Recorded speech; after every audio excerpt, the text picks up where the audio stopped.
Welcome in, everybody, wherever you are, however you may be listening. This is your Wednesday wrap-up, and I am here with my man, Herb. Hey, how was your Memorial Day weekend? What'd you guys do? We went to a party. Okay. Well, first off, we did way too much work on Friday to start the weekend because I think that's what wives do to husbands. Hey, do you think you're about to enjoy yourself? No. We got to work some work into it. If you don't happen to see Herb after this, you know why. Yes. Well, I just want to thank you for the opportunity. It's been fun working with you. Then on Saturday, we went to a pool party and everyone had their kids. And my wife got me in the middle of a water gun fight where the kid had a cannon and I had a pea shooter. And when I turned around to fuss with my wife, she was gone. So she had thrown me into the water. Oh, that's awesome. Off. Yes. So, yeah. But it was good times. It was a good weekend. Right on. Yeah, no, we met up with some friends. We went over to Eastern Washington, hung out on the Columbia River, and yeah, so it was just like time at the pool and the river with the dogs, and so like it was a really like relaxing time. And it was weird in the way of I wasn't on camera for 4 days. That might be the longest stretch of not being on camera for since I started this thing. Like, did you just want to randomly set up the computer and just do something like, hey, what's Didn't even bring it. Brought wow. Zero things. Like I was just like, and I'm out. Oh, wow. You know, when I heard that story, all I heard you say was we took the private jet over and got on the yacht and we were, that's what all I heard. Just, Yeah, I mean, if you were taking a private jet to where we went, they'd have to land in a cherry field. Yeah, no. Okay, I mean, I guess they could have landed on the golf course. They'd have been a little mad, though. Man. So we start this thing off. We got Irsay passing away, owner of the Colts, and it's interesting because he's only 65, and I didn't realize that he was only 65 because he's looked 65 for about 20 years. Yes. But and definitely not one of the owners that I thought would have passed away first. I would have thought it would have been Kraft or Jerry Jones, you know, those guys that are in their 70s. But of all of them, he seemed like he had the best planned out succession plan. Yeah. For his, 3 daughters are taking over now. And, exactly. One of them is kind of taking the lead role in the whole thing. So yeah, well, and they've all been involved for a long time. Right. So they've all been heavily involved in the organization. And so he's kind of already set it up where that primary role is supposed to kind of rotate through them. Right. I don't think that it will. Right. Yeah. It sounds like the one that's going to take it over first is probably just going to hold on to that role. Right. Seems and like that's how I read it too. Yeah. And that's how I read it too. No, I'm with you. No, he definitely seems like he was. I was surprised too. And, you know, you start reading, he had several health ailments going on and, you know, a couple about Rodgers. Hey. Yeah. I should show you the text where I texted him last night and it's in all caps. The show is at 8 a.m. So there will be no calling me out today. Yeah, no, it's I don't know. I think it'll probably be a smooth transition. But again, and to your point, he did have some health issues. I think it was like a respiratory issue that he had been fighting for a while. But yeah, I mean, the biggest thing is I didn't realize he was as young as he was. Yeah, yeah. And he's been one of the more like accessible and almost likable owners for a while too. So it's just kind of weird to see this. I mean, you just see the stories pouring out, you know, after he passed. And yeah, it definitely was surprising. Maybe not surprising to people who knew him a little bit better, but from the outside, I was like, really? You know, at 65, you just don't expect that sort of thing. But man, it's, you know, Pat McAfee starts talking about, I'm reading articles, you know, last night and this morning about just how generous he was, you know, and how giving and how he kind of honestly wanted to get away from his father's legacy and kind of move the team forward. So it's kind of like you lost one of the good ones when this happens here. Oh, for sure. Well, especially, when you're talking about like McAfee, when he's talking about him, I remember hearing McAfee talk about a time he let him use his jet to get to an event. Like that's kind of amazing because I can't think of any other owners that are letting you do that. No, but yeah, I can see Jerry Jones taking over the event for you. No, you can't use it, but I'll go to the event. Right. And I'll be the speaker instead. That's right. Sorry, you're poor and don't have a jet. I'll just go in your place. Yeah. No, I could see that.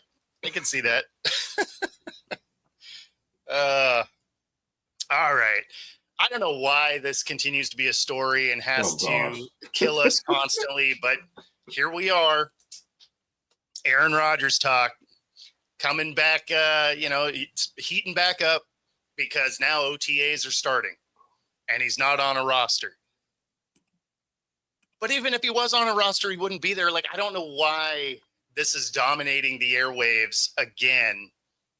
But dude is never there for OTAs, mandatory or otherwise. Right. He doesn't show up for it. So even if he was on a team, he wouldn't be there.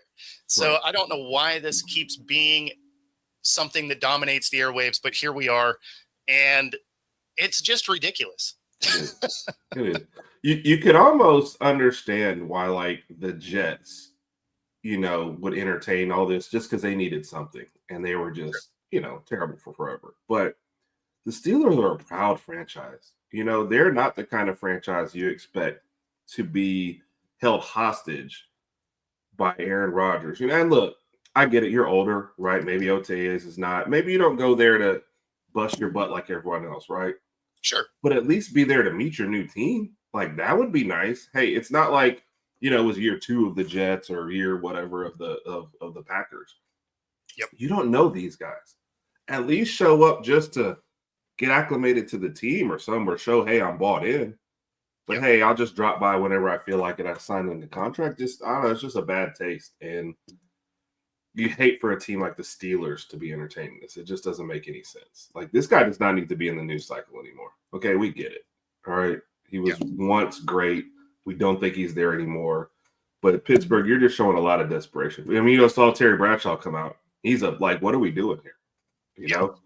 So, and I don't know how you hold the rest of your team accountable when you're letting this one go. I mean, I don't think you can. What's up, Jay Bake? Troublemaker Jay Bake, by the way. No, that's my boy. I love you, Bake. That's the part that doesn't make a whole lot of sense because you can't have any unity in that quarterback room. No. If you're like, hey, you're our guy, unless anybody else comes along. Right. I mean, that can't make you feel good.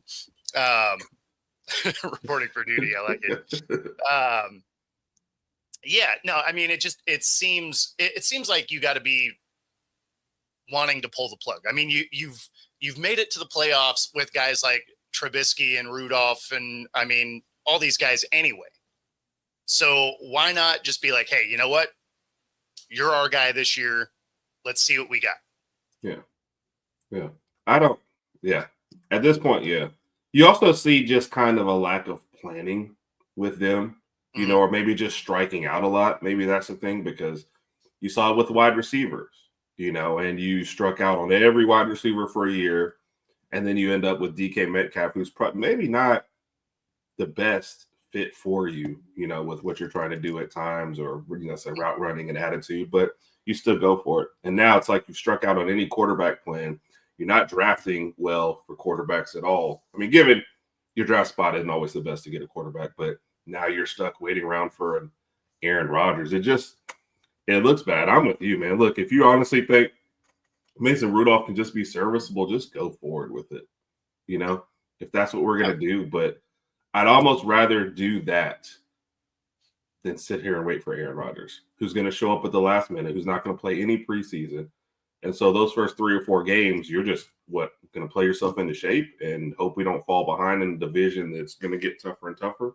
So, well, especially when you think of Rodgers is I need my guy to be exactly where he's supposed to be. and your number one target is DK, who's never where he's supposed to be. Yes. I mean, it just doesn't seem like that's going to work.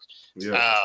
And you have no number 2 target, so good luck with that. Exactly. Why have they not gone after Amari Cooper? Like, how is that dude just still sitting out there? He's exactly what they need. Yeah. They need a possession guy, and he is that guy. Yeah. If you say, Amari, you're supposed to be right there, Amari's already standing there like, bro, I know. Like, I got it. Like, where's the ball?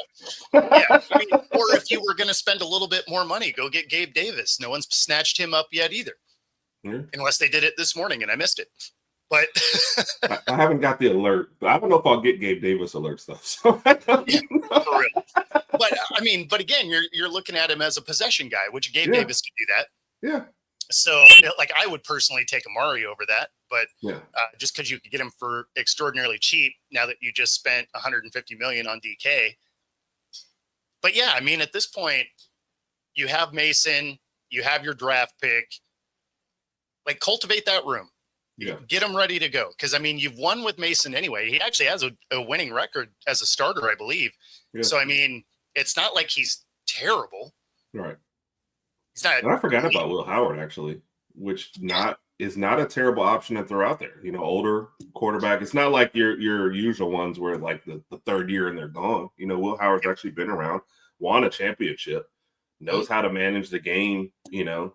He knows how to treat a superstar wide receiver too, as well, and is mobile enough to get you out of trouble. Not a speedster by any means, but we saw in the championship game. Hey, look, if I need to scramble for a couple yards, I can scramble for a couple yards. So, well, and he has that Big Ben frame, right? Like he's a bigger dude.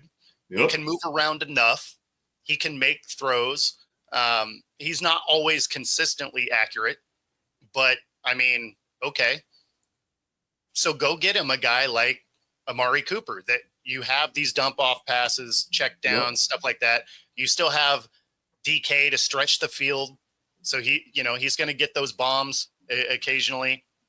Yep. I mean, it's not like he was force fed the balls in Seattle either. Right. I mean, he had over 1,000 yards, but it was only on 66 catches, which lets you know that they were all deep. Right. So, you know, I that would be the best way forward from the outside. I don't know why you would bring in Rodgers. Besides, you have this rookie that you bring in. You want Rodgers to be like mentoring this guy? Yeah. We haven't seen him do that effectively yet. Yes. He's actually done the opposite and come out and tell you, like, it ain't my job to mentor people. Like, so all right, man, we're gonna call you Raj Jr. That's the excuse we're going with. You know, to be fair, I almost forgot it was Wednesday too, so it's cool. This Wednesday was wrapped up before it started. Fun with puns. Let's go. Oh my goodness. You should join our show. Dad jokes galore. Ain't no joke like a dad joke. But no, yeah, man, hopefully they can figure something out, because at this point, I just want the Rodgers saga to be done. Yes. No. And it's not like it's ending where anyone wants it to. The Jets put up with it for 2 years and didn't have a playoff appearance, you know? And I know, he got hurt the first year. Look, I'm still putting him on his record. So, Pittsburgh, if you go through all of this and you get to the playoffs and lose in the first round, what was different from last year to this year, or any other year you guys have been in there? You know, what your bar has to be set higher if you're going to put up with this with Rodgers, you know? For sure. So now my question is, can Rodgers really get you to a Super Bowl at this point? Well, can your offense get you to a Super Bowl at this point? Well, that's the thing there, right? Like if he brings him in, you know, if they bring in Rodgers, Wen's favorite person. Although that's for Herbie. That's and for Raj, yes. I don't want to be Raj. But since we're talking about a couple of Raj, yeah, no, it's if they bring him in, like, who's he throwing to? Yeah. I mean, he was having a hard time connecting with a good group of receivers. Right. And now you're coming into a spot where you have DK. Yeah. Now, I get that Rodgers can stretch the field and throw the deep ball and whatever, but you only get to do that a couple of times a game.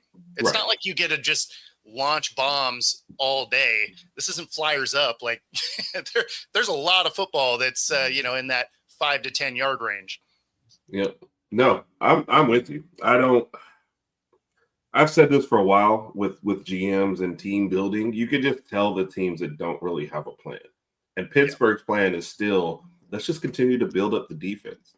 I'm like, at some point you got to score, because the formula that you guys have has continually got you to the playoffs and lost in the first round for a long, long time. You at some point have to build a serviceable offense. 8 years from their last playoff win, something like that. Yeah. And the wide receiver pool is so deep every year. Can you guys stop drafting wide receivers who are decent until they leave your team and you don't want to keep around? Like, what is? I don't understand. The list of wide receivers that y'all have let go is just long. Are you just that bad? Do you need 2 GMs, one GM to draft the defense and one to draft the offense? Like, I don't get what's going on, but something has to change at some point.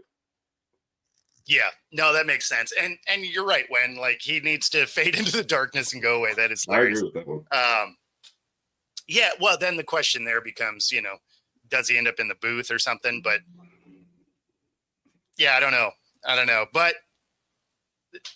this, if he does sign, realistically, based on the fact that he's not signed anywhere, this feels more like he's going to come in when somebody gets hurt sometime during the season. So he's not going to retire, but he's not going to sign.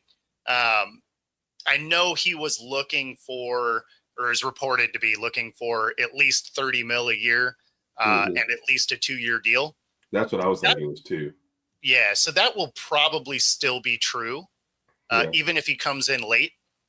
Yeah, because that's where he's going to have you over a barrel, because you just had somebody go down and you need somebody, right?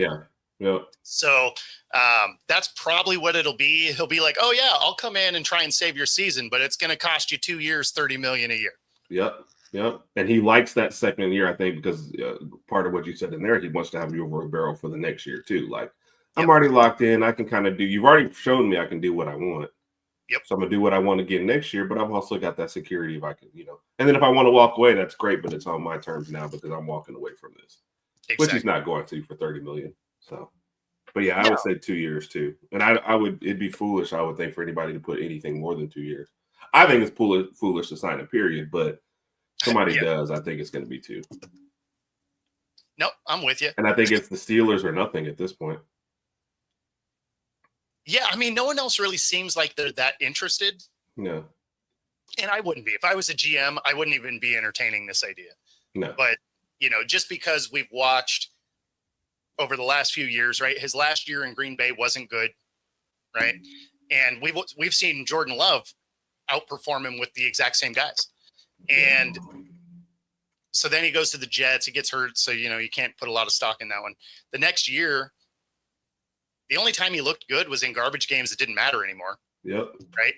And so I mean, if I'm a GM and I'm looking at Rodgers, it's like, okay, he brings all of this drama, but now doesn't have the elite talent that you'd be bringing him in for, because we're not talking about, last year he was an MVP. We're talking 4 years ago he was an MVP, and we haven't seen anything good since. No. So people are like, oh yeah, you have this one good game. It's like, okay.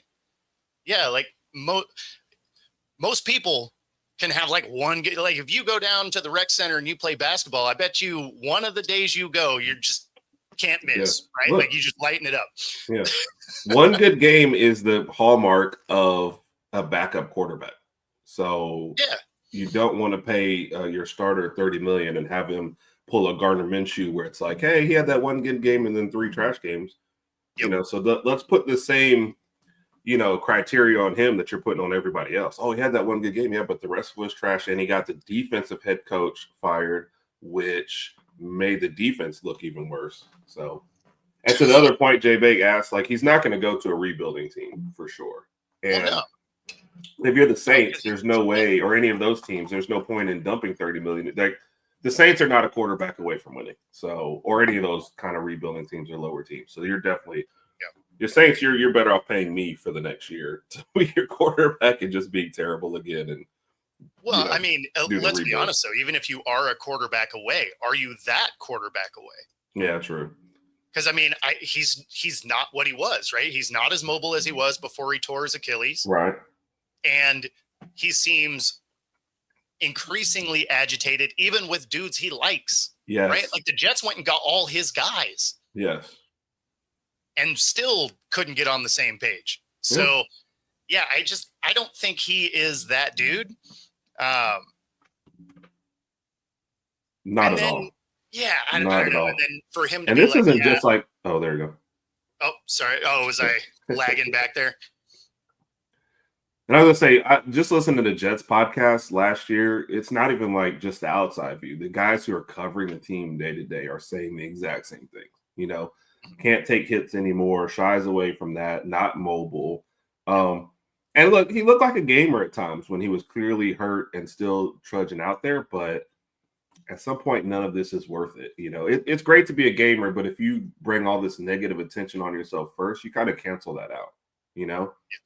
So. No, I'm with you. Yeah, the Browns could use another quarterback. That will be a fun quarterback room to watch evolve because one of those dudes isn't making the roster for sure. Right. Right. There's no way you're carrying 5 quarterbacks into the season. Now, granted, Deshaun is on IR, so he doesn't really count. So you have 4 guys. Yep. Still too many. So, I mean, does Flacco get out? And then you just don't have somebody to help bring along the 2 rookies you brought in? Or is the guy you traded for, Pickett, going to be gone? Or do you end up trading off one of your draft picks because you decided to draft 2 quarterbacks? Like, it's going to be, if there was ever a Hard Knocks for just a quarterback room, this would be that room because this is about to be some chaos. Yeah. Do you think Flacco even cares at his age? He's like, look, guys, you know, do what you want at this point. Or is he really like out there fighting it? I wanted a one-on-one with him. Like, what do you think's going on here? Do you want to, bring Gabriel and Shador along, or are you wishing you never signed this? So you can just go back to your couch and watch stuff from home. That's what I mean. He's getting free money at this point, so like I would stay. You're just like, okay, so I'm going to mentor these guys. I'm going to get a few $1 million a year to watch these guys get beat up. Like I would be there for it, right? Because I mean, he obviously loves playing football. Otherwise, he wouldn't still be doing this. Right. That's a good point. Yeah. Keep Gabriel. Yeah. Well, I'm on board with that. I just wish they would have drafted. When you have a little bit of a bias there.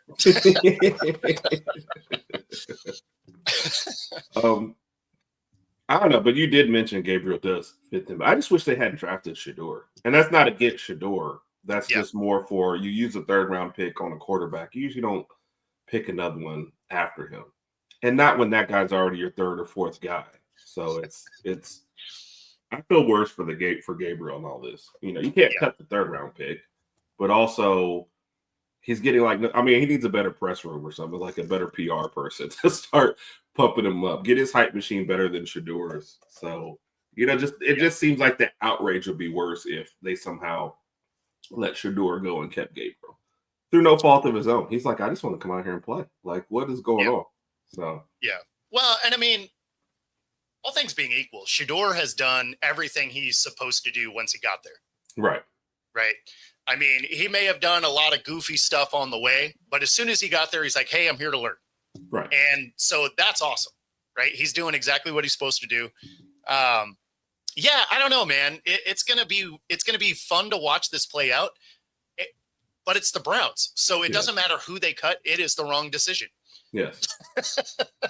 Absolutely. Like, we already know that 1,000%.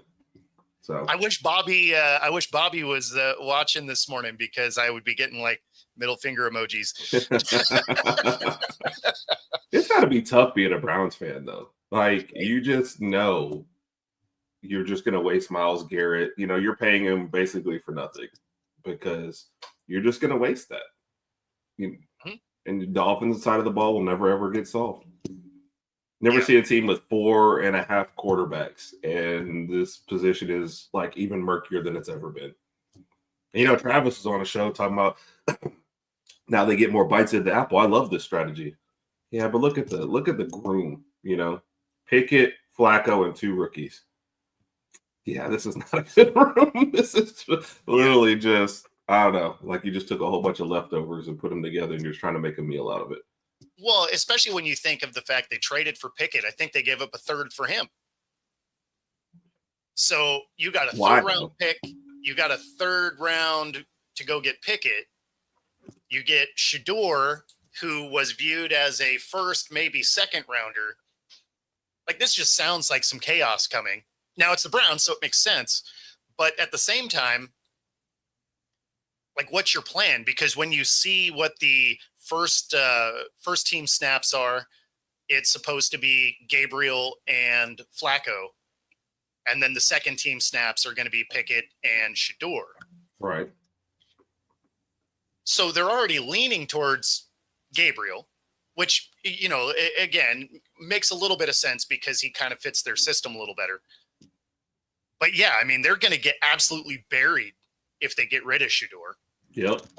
And if Gabriel has a bad game, the narrative to force Shador onto the field will be wild. Yeah. I mean, it's one of those things where you knew Cam Newton could never be a backup, right? Because he just has too much media around him all the time.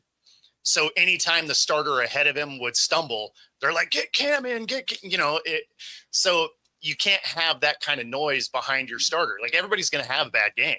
Right. And unfortunately for Shador, he's done a great job at building his brand and all of that. But if you are a backup caliber guy, that's going to hurt you as far as getting a job. Yeah. No, definitely. It's kind of like what Quinn Ewers went through with Arch Manning for this past couple years. You never want all that. And I feel bad for, like I said, again, for Gabriel. He'll be a rookie quarterback out there. You're going to tell me the first time he makes a mistake, we're going to say bring the guy in. That's going to happen pretty quickly. He's a rookie quarterback. The mistakes are going to come on a team that's not, well known for their offensive prowess. So it's just going to come. So I don't, that's unfair pressure for a guy. So. Yep. No, absolutely. I don't know. Again, it's going to be fun to watch. Like, I'm here for it because it's chaos. It's the Browns. It all makes sense. Yeah. I'm down for it. Makes for good stuff for us every morning. Absolutely. And of course, if you are tuning in on 97.3 ICU radio, stay tuned for some smooth jazz coming up next. If you are watching here on Roku or YouTube, stay tuned for the second half of the show. And so we got to talk about a little bit of the NBA championship series here. We got the Pacers on what looks to be a date with destiny. I mean, even when they're super far behind, they've found ways to get back into these games. Some of the stats for that are just absolutely wild. I know I have it. And we talked about it briefly before. Yeah. But, like in the game one comeback where I think the team's leading by double digits. 3 minutes left. We're like 950 or something and and now it's 900 or something and 1. Well, no, so it's actually even more wild than that. So it's here we go. Teams trailing 7 or more points in the last 50 seconds of the fourth quarter or overtime are 4-17-02. And the Pacers have 3 of those 4 wins this postseason. Yeah. Like, that is absolutely incredible. The Knicks just seem like they're outmatched. I mean, not only are the Pacers faster, they seem like they have a little bit more depth. Way more. Even when they are getting beat, they find a way to win. Yeah. They're leading the series now 3-1. This thing's about to be a wrap. You think it's going to be them and OKC? I think it's going to be them and OKC. Yeah. The Pacers part of it, It's also interesting the way they do their series. Each series so far is the third series. They win the first 2 games. The last 2 series have been on the road. So they won the 2 games at the other person's thing. They've lost game 3 in every series so far. And then they've won the next 2. And with Cleveland, that meant closing out at Cleveland. I said last night to one of our friends, sorry, Knicks fan, Mr. U. He was like, do the Knicks got to win tonight? I was like, in 6 because I think they'll, win back at Indiana. But the way the rest of them have gone, they might just win the next game in New York. It's interesting watching them play because they look like they're having fun every time they're out on the court. And the Knicks look tight and tired. And to one of your points in there, Thibodeau, he's just waiting for that one, weren't you, Raj? That's what I love, my brother. Thibodeau, as a coach, has always played like 6 guys, maybe 7. So he might have depth and just not know it because he doesn't go to that bench. The Pacers will go 9 deep at any time. And you just see the effects on the end of a series. The Pacers look like they have more pep in the fourth quarter than the Knicks do. And the Knicks definitely look tight. The Pacers are just playing good ball. They were playing some of the best at the end of the regular season. I think it's just carried over to this series. Now, I'll say this. Nobody really wants to watch a Thunder Pacers series. That's not – they're going to have to work hard for those ratings. But yeah, they will have to hype that up like nothing else. But it's funny because the Pacers have had some incredible luck on some end-of-game bounces as well. That game 1 where it hits the heel of the rim, bounce like 20 feet in the air, and then still goes in. The odds of that basket going in off the heel is so low. Yeah. And then they come through and win in overtime and all that. But so they've had some. And that's the one of those ones where the stats you get are behind they were at the end as well, too. So exactly. Yeah, no, it's weird. Some of the luck that's going their way. And that's why I say they seem like they just have a date with destiny. Like there's some very lucky bounces going their way. But yeah, I mean, for all intents and purposes, it looks like it's going to be a Pacer OKC, just kind of a weird matchup for the finals. But man, it's going to be a fast game. It is. The Thunder have one of the best defensive, if not the best defensive rating in the league. But they're also very willing to get out and run. And I think you're looking at 2 teams where it's like we each have exactly 1 star and then a bunch of guys. And so we're willing, like, hey, we spread the ball around a lot. There is no second option who's like, I got to get this. Williams plays good for OKC, but he's still, you don't know if he's like the Pippen to Jordan, right? Or if Roger or LeBron fan, LeBron too. I don't know any of the 20 guys that he's tried to play with to be his second best person. So it will be, I think, from an entertainment standpoint, that'll be good if it is fast paced because I think that's their best path to ratings. Because otherwise, if you're not an Indiana fan, I mean, if you're an Indiana fan, you're probably hoping Caitlin Clark gets out there somehow, right? And if you're otherwise, if you're an OKC fan, you're just look. That's the only people really root for OKC is OKC like fans. The rest of us outside, like I like the Thunder, but outside SGA, you just don't really know any of these guys. So it's going to be probably a lower rated series, but it could be a fun series. The Pacers are fun to watch, so especially when they get going. And that's the thing is you're looking at these 2 teams, and neither team are you like, this is going to be awesome. Like I wanted this team to make it or whatever. But at the same time, because it's going to be such a fast game, it should be fun to watch. Yes. Because we haven't seen a lot of that. Like it's been a lot of older teams that have found their way in. Right. So now instead of the kind of controlled ball movement, like it's just going to be chaos. So that'll be kind of fun. Because you got a really explosive offense against a defense that, is tops. Both like to run. So it's a game that probably is going to have a lot of turnovers. Yeah. Yep. No, I'm as a casual still fan who watches in the playoffs. I'll probably watch this series. I don't really hate each team. Halliburton for the Pacers has kind of turned himself into a villain, so people might watch to root against him. SGA, people are getting tired of how many free throws he takes, so you might watch to root against him. So it'll be some interesting little dynamics in there, but definitely not what the NBA wanted. They're already mad that they didn't get Steph versus LeBron, in the second round. Then they lost the Celtics. It's like all their big brands, So when the Knicks got to this point, the NBA was like, all right, big market.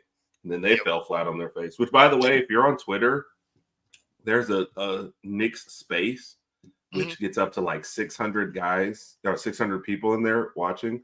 Yeah. After a Knicks loss, it is the best space I have ever I bet it's toxic.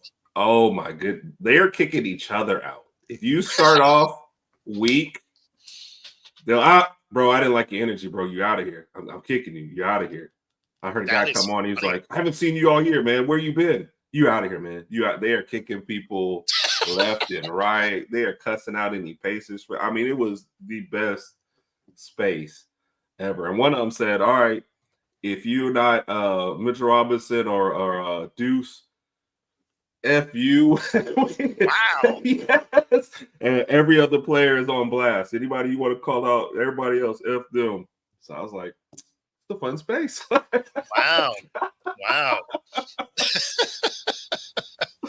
Yeah, that's what I was thinking. I'm gonna fake being a Knicks fan just to pop in there and burn the thing down.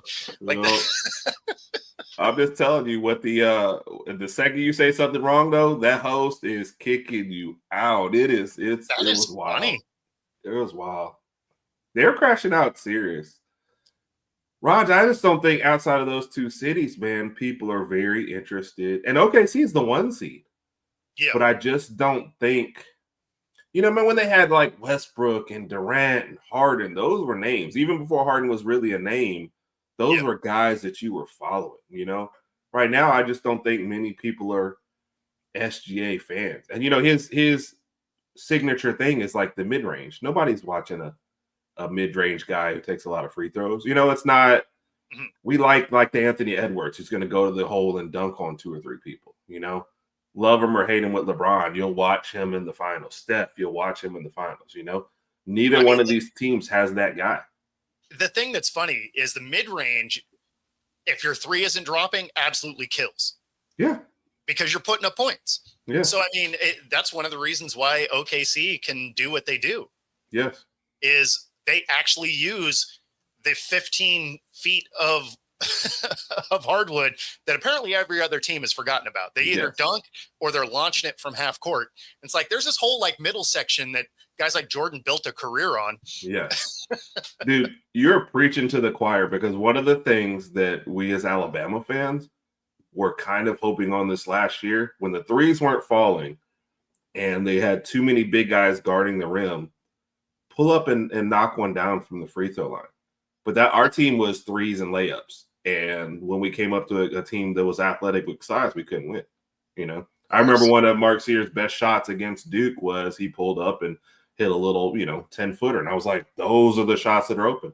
But when you're not built to do that all year, it's all of a sudden hard to take advantage of. But the thing that's funny about that, though, is if your 3 isn't dropping, sometimes that mid-range will make the 3 drop. Yes, because you're like, let me get the rhythm, yeah, find the distance, and then all of a sudden you jump back behind the arc and bam, you lace one, and you're just like, okay, here we go. Yes. But instead, it's all or nothing. You live and die by the 3, and it's frustrating to watch. Yes, especially when the team is pushing you off the 3-point line, so you end up taking worse and worse threes. Like you're not going to see. And sometimes the worst thing is one of those go in. You're like, oh great. Like no, dude, we're still 1 for 8.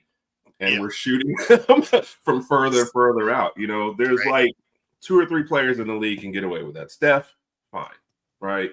Name when he's fully healthy, fine. The rest of y'all, no, we're not going to let you keep pushed out. So no, I'm 1,000% with you. I wish more teams would embrace the mid range, especially when it's there. But for sure. Well, and if you're a coach and you call a timeout and you're like, hey guys, can we stop launching it from the scoring table? Can we just get a little closer to the basket? Or like, nah, I don't want to run that much. No, that's sometimes it. Nah, I'm good, coach. I think I could hit one of these. Yeah, that's great. Now you're 1 for 9. I can get. And to Rodgers, no, I don't think SGA for those reasons, man. I just don't know that he can become the face. He's taking scrutiny for the free throws, right? Yeah. He shoots a lot of mid range, so you're going to have an MVP of the league who doesn't really have an exciting game at all. The league would much rather have Anthony Edwards, I think, because he does play a more exciting. He can hit the three, but like I said, he'll go to the hole. He can dunk on guys, and that's kind of what the league would want to get behind. You're not going to see a highlight package of mid-range jumpers. That's just kind of, even when you saw him from Jordan, it'll be like mid-range, all right, here's a dunk over somebody, right? Most of his highlight packages are going to the hole. So, well, or it's the double pivot fadeaway mid-range. Like right. Those would get a lot of play for Jordan just because it was a cool looking shot. Right. But yeah, I mean, it's not a sexy way to play ball, but if you're trying to win, it sure is effective. Yes. Yeah. And that's why I don't fault him. The winning is always there. When you say the face, it's more about the marketing to me. And he's already in a tougher market with OKC, which, sure. Anthony Edwards is in Minnesota. That's going to be a tough one too. So what they're going to try to do, Rodgers, get him to like LA or maybe back out to the Clippers where he started and then make him the face. But it's going to be tougher there. So. Well, especially when it's OKC and you have fan bases that are actively rooting against them no matter what. Right. Welcome to the Seattle area. Like, it doesn't matter how good of a team they put out there. We're like, we hope you lose. Right. You take our team. We hope you go, you win 0 games ever. If basketball is sexy, is sexy, I'd watch. Yeah. Well, I don't know that I would. Yeah. Like if these guys start playing in Speedos, like I'm not watching the playoffs anymore. I'm good on that win. Thank you. Man. just became the late night show really early. Bo said that was not in my notes. Didn't have that at all, in fact. Yeah. No, it's I don't know. I'm excited to see the speed of that finals. Yeah. But that's about it. Because neither team is anything I care about. You always look at like New York teams and, Boston and like Philly. You look at those because you know that if they win or they lose, they're going to burn their city down, right? Like there's chaos that's going to ensue. OKC and Minnesota, you're just like, Indiana, same thing. Like you're just like, They got one team into the Final Four that the league was happy about. That was New York. Not that they'll root against the rest, but they were definitely pulling for some other stuff to happen.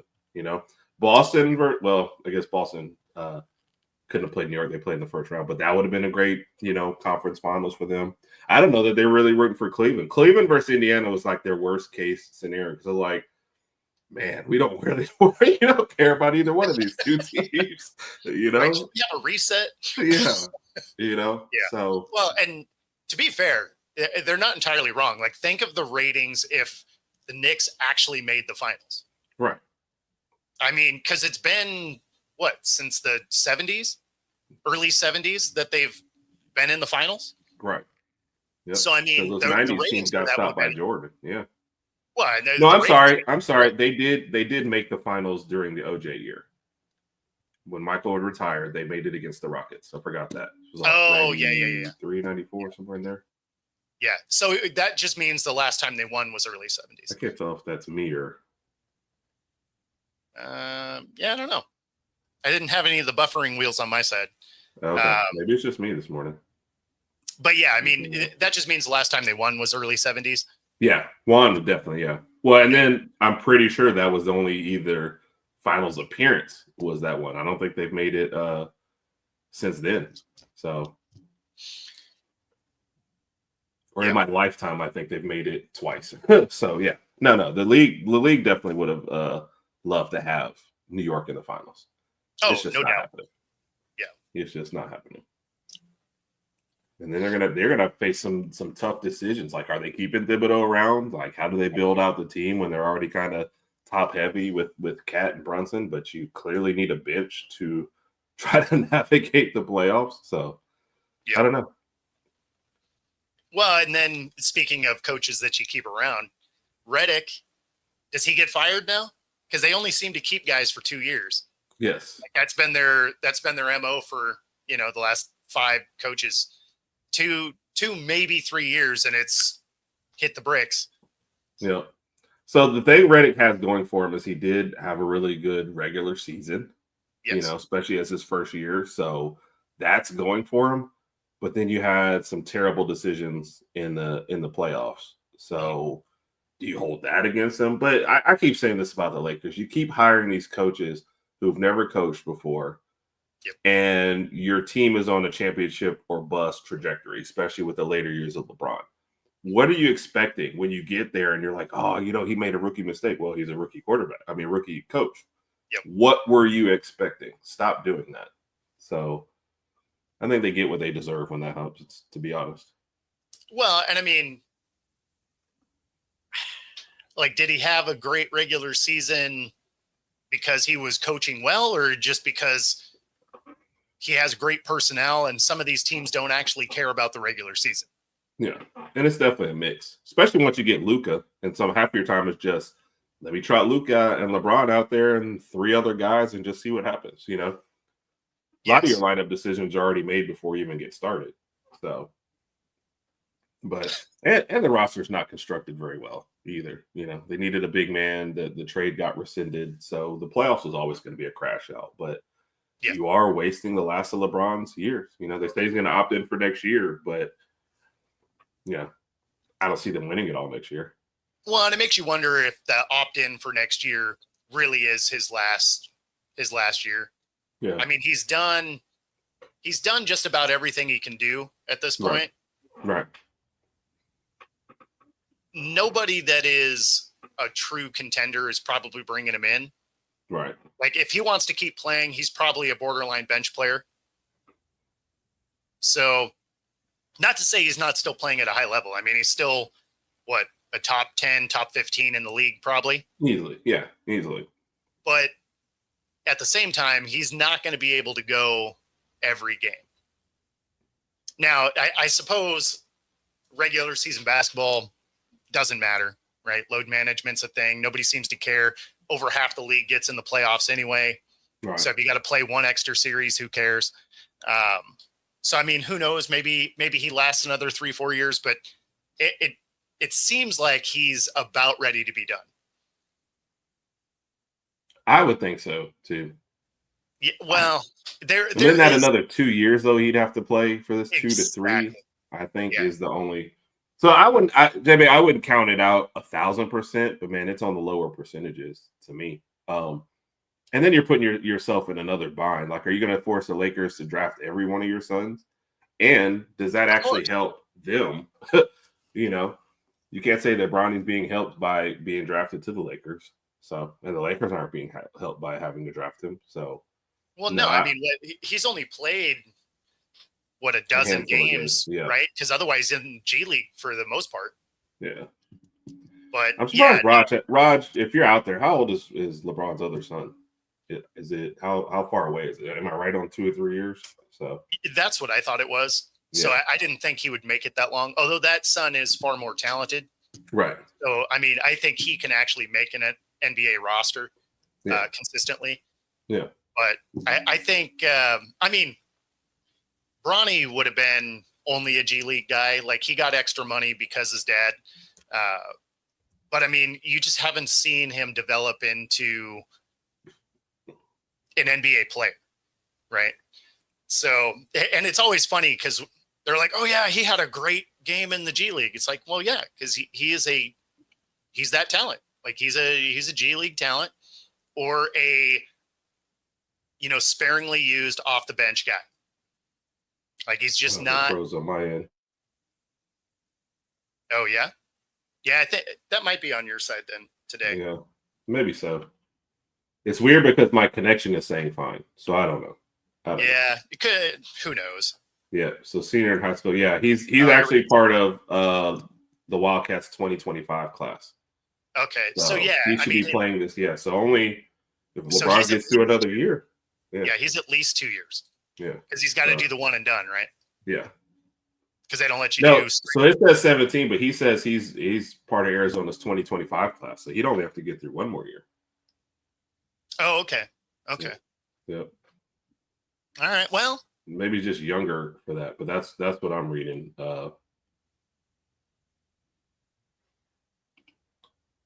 Yep. Yeah, that would be interesting. Yep. I mean, if he's that close, he probably does hang on because he probably could finesse another kid onto the team. Yeah. You know, and then if he can go and get some of the other players' kids, it could just be the, you know, everybody's kids team. But if you're the Lakers, you have two decisions in at the end of this year.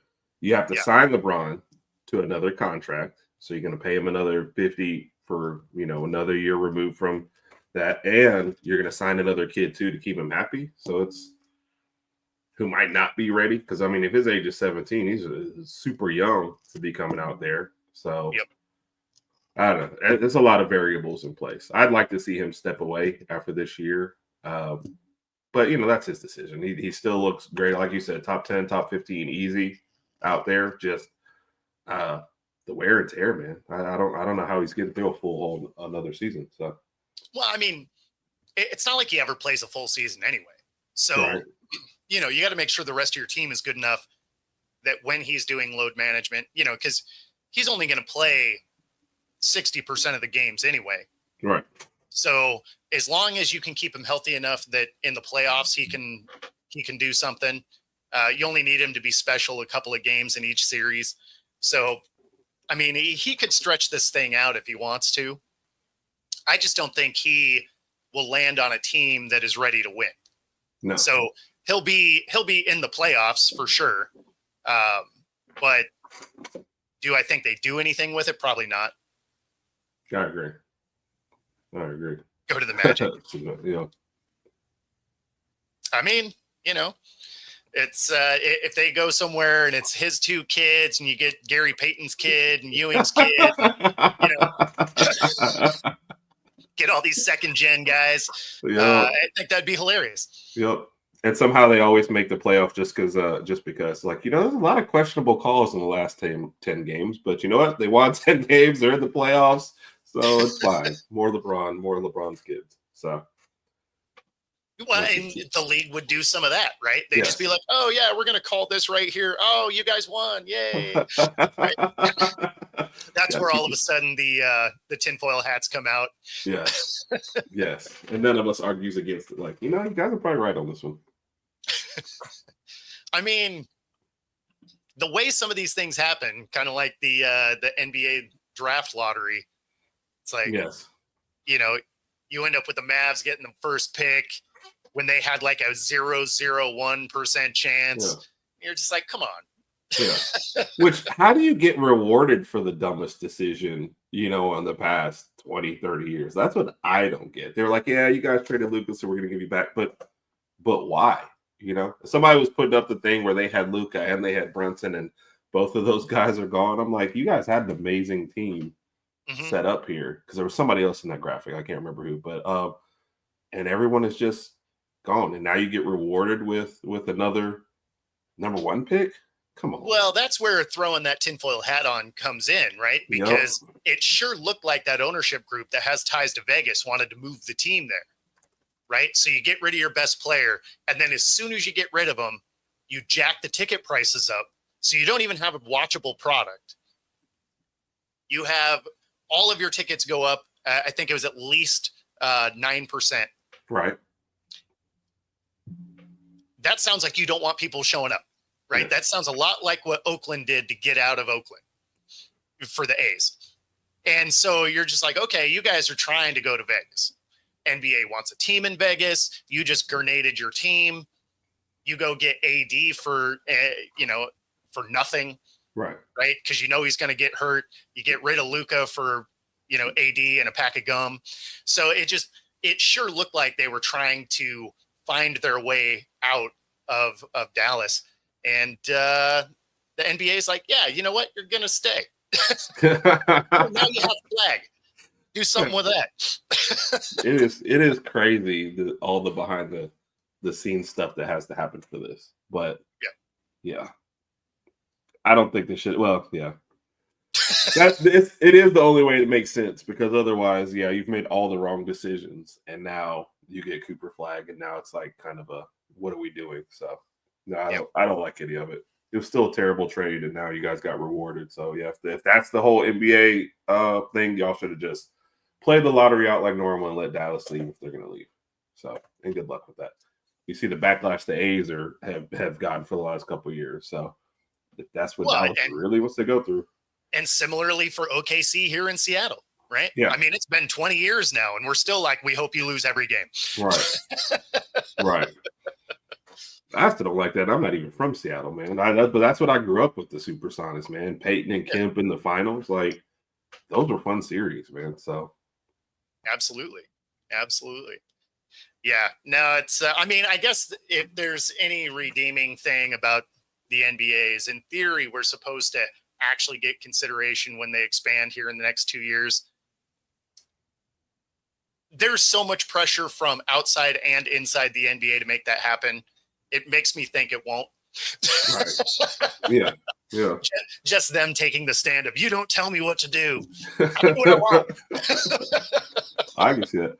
And, you know, honestly, from a talent standpoint, I just don't know that they can really support another team. You know, I'd rather them close up shop somewhere else, because I do want a team in Seattle, but that team's going to be bad for a while. You know, they're already seeing guys like trying to consolidate the talent pool.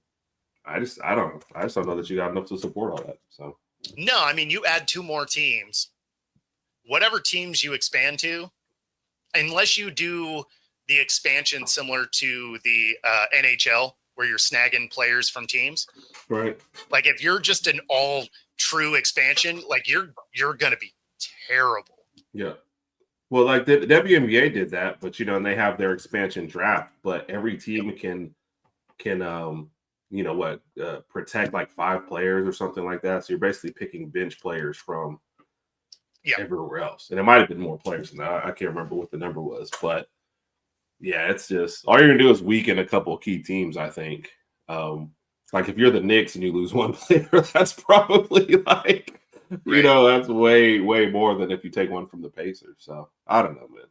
I'd like to see a team in Seattle, but like I said, I just don't think the talent pool is there.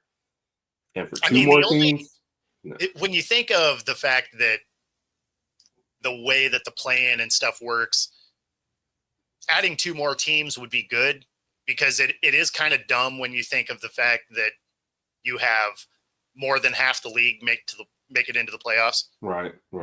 I mean, I want you to actually be good to get in the playoffs. Right. Like, I don't want to see bad teams in playoff situations. I've always thought that was terrible.